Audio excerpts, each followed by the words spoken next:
এ আপু শুনেন শুনেন শুনেন। হ্যাঁ ভাইয়া বলেন বলেন। ভাইয়া আপনার ভিডিও তো আমি দেখি, সবসময় তো আপনার ভিডিও আমি দেখি ভাইয়া। আপনি কি আমার ফেসবুক আইডিটা ফলো করছেন?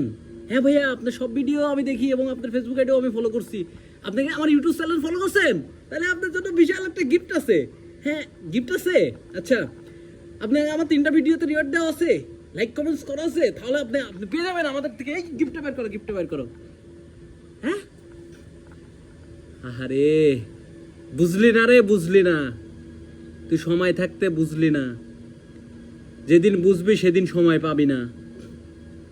এই যে ফলো, এই যে লাইক, এই যে কমেন্ট, এই যে পর্দা না করা, এই যে পরপুরুষের সাথে কথা বলা, এই যে পরপুরুষের সাথে দাঁড়ায় হেসে খেলে বলা যে আপনাকে আমি চিনি, আপনার ভিডিও আমি দেখি, আপনাকে আমি কমেন্টস করি।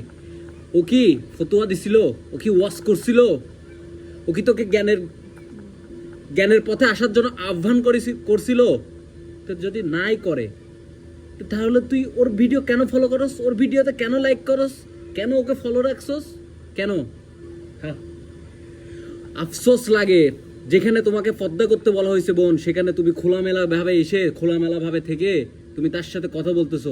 যেখানে তোমার আত্মীয় স্বজনের সাথে, তোমার ভাইয়ের সাথে কথা বলতে হয়েছে, খুব সেফটি ভাবে তোমাকে পরিবেশন করতে বলছে, পরিবেশন করতে বলছে তোমাকে ওইভাবে যে তুমি পর্দাভাবে তোমার ভাইয়ের সামনে যাও, পর্দাভাবে তোমার বাবার সামনে যাও। হ্যাঁ, তোমার শরীর যেন ওইভাবে যেন উপস্থাপনা তাদের সামনে না হয়। আর তুমি পরপুরুষের সাথে কিভাবে কথা বলতেছো, কিভাবে তোমার শরীরটা উপস্থাপনা করতেছো। আবার উনি বলতেছে এই ভিডিওটা অনেকেই দেখবে।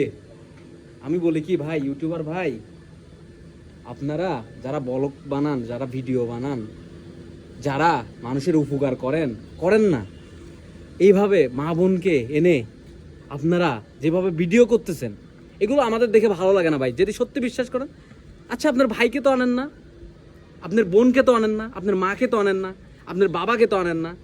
হ্যাঁ, ওই যে আপনার বীর বয়সী, আপনার আই বড়, আপনার বোন আছে, ওকে তো আনলেন না ভিডিওতে। আপনি নিজেরটা চিন্তা করেন যে আমার বোন যেন জাহান্নামে না যায়, আমার মা বাবা যেন জাহান্নামে না যায় আমার কারণে।